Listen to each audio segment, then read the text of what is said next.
আল্লাহর কোরআন সত্য, সত্য রাসূলের বাণী। ফিলিস্তিনের বিজয় নিশ্চিত একদিন হবে ইনশাল্লাহ, এটা আমরা জানি। আর ঘুমিয়ে থেকো না বিশ্বের 200 কোটি মুসলমান, একবার আল্লাহ আকবারের তাকবীরের ধ্বনি দিয়ে ময়দানে নেমেই দেখো না, ইসরাইল পালানোর জায়গা পাবে না। আল আকসা কোনো সাধারণ ঘর নয়, এটা আল্লাহর ইশারা জিনদের দ্বারা তৈরি। আর এই আল আকসাকে রক্ষা করার দায়িত্ব বিশ্বের 200 কোটি মুসলমানেরই। ওরা সবাই একজোট আছে, আর আমরা শুধু নিজেদের চিন্তা করে ঘরে বসে আছি। আর কিছু কিছু বড় বড় মুসলিম কান্ট্রিগুলো ইহুদিদের দালালি করতেছি।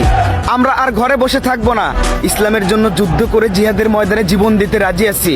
বাঁচলে ফিলিস্তিনকে নিয়ে এই বিশ্বে বুক উঁচু করে বাঁচবো, আর নয়তো বিশ্বযুদ্ধ শুরু করে দাও, যুদ্ধ করে জীবন দিব। আল্লাহর কোরআন সত্য, সত্য রাসূলের বাণী।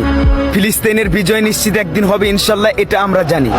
আর ঘুমিয়ে থেকো না বিশ্বের 200 কোটি মুসলমান, একবার আল্লাহ আকবারের তাকবীরের ধ্বনি দিয়ে ময়দানে নেমেই দেখো না, ইসরাইল পালানোর জায়গা পাবে না। আল আকসা কোনো সাধারণ ঘর নয়, এটা আল্লাহর ইশারা জিনদের দ্বারা তৈরি। আর এই আল আকসাকে রক্ষা করার দায়িত্ব বিশ্বের 200 কোটি মুসলমানেরই। ওরা সবাই একজোট আছে, আর আমরা শুধু নিজেদের চিন্তা করে ঘরে বসে আছি। আর কিছু কিছু বড় বড় মুসলিম কান্ট্রিগুলো ইহুদিদের দালালি করতেছি। আমরা আর ঘরে বসে থাকবো না, ইসলামের জন্য যুদ্ধ করে জিহাদের ময়দানে জীবন দিতে রাজি আছি।